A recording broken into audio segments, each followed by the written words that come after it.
Beh, nak tahu nasi kerabu Tommy ni ada di mana, beh? Di Semenyih, beh. Di Semenyih, Pekis Semenyih, beh. Tak payah hijau, tak payah balik Kelantan, tak payah mana, beh.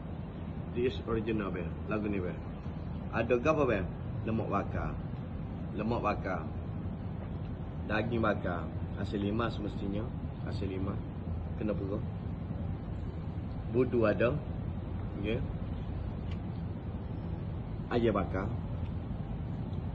Sambal ada. Nyong. Isikan. Yang sikit. Ni sambal. Sambal tumis. Belum masih.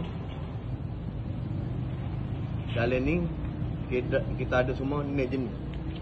Ni jenis ulai dah ni. Pakai botol ada.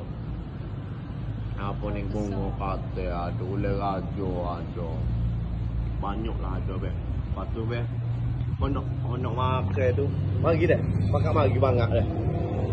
Dah, kita try makan dulu dah. Okey.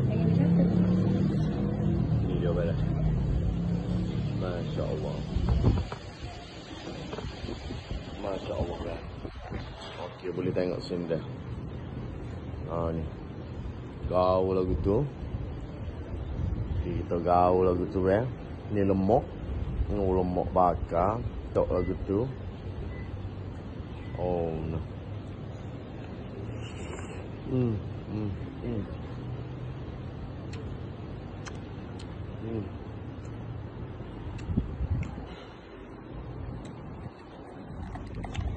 Memang sedap lah.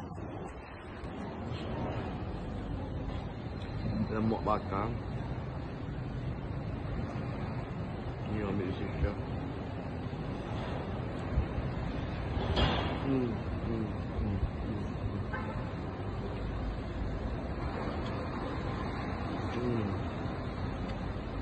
Macam mana boleh cahaya ni?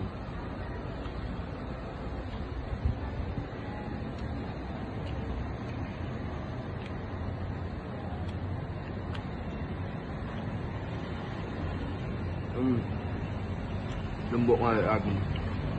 Daging terpasal. Sangat juicy.